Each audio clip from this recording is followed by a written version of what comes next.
Nazmi Dauti, nga sektori arsimit. Fantastike. Çfarë bëjnë prapa atje? Çfarë ndodh atje? Shëndetje gjithëve. Përshëndetje. Faleminderit që më jepni mundësinë.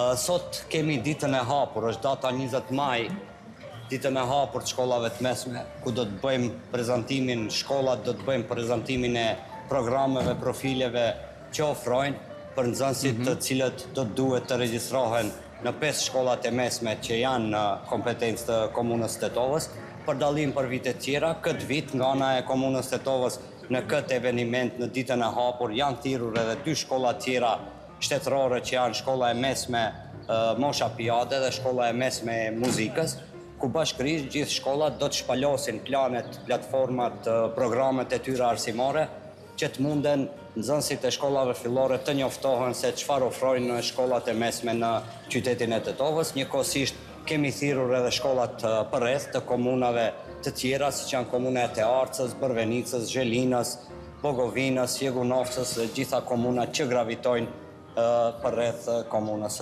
Tetovës. Nazmi, ajde pak të hyjmë te ajo dhimbja jon. Numrat.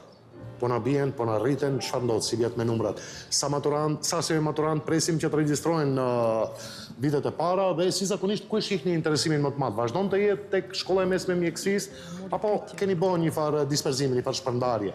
Për fat mirë, numri që pritet të regjistrohen është i njëjtë me numrin që ishte në vitin paraprak shkollor.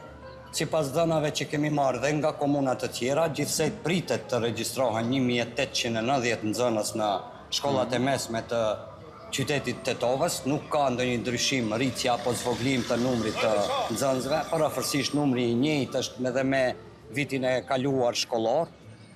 E dim që interesimi i nxënësve tanë më tepër është për regjistrim në gjimnaze dhe në shkollën e mesme të mjekësisë. Mirë po ka vite që si në shkollën ekonomike, po ashtu edhe në shkollën e mesme të tekstilit, siç njihet te ne, Gjoce Stojqevski, kemi dhe profile arsimore me nga 25 nxënës që ju thonë paralele duale, ku aty përveç mësimit në mënyrë teorike, nxënësit zhvillojnë edhe praktikën, dhe kisha sugjeruar deri tek nxënësit cilët presin që të regjistrohen në shkollët mesme, të zgjedhin drejtimet profesionale, pasi që tani me trendet dhe zhvillimet që po ndodhin, drejtimet profesionale janë më se të kërkuara, ndërsa këta drejtime tjera janë drejtime që ndër vite nxënësit kanë ndjekur dhe është mirë që të shohin drejtimet të reja në kuadër të shkollave profesionale, ku e përsëris trendet që zhvillohen tani janë në kërkim sa më të madh të këtyre profileve që ofrojnë shkollat e mesme profesionale. Nazmi,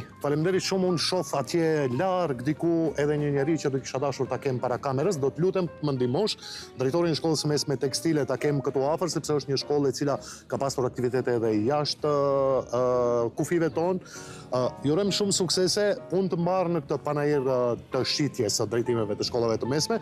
Faleminderit që të zurëm pak pa përgatitur, po si thonë bashkëqytetarët tanë Maqedonas, ne propisno ama malku korisno, edhe ne e morëm Nazmiun.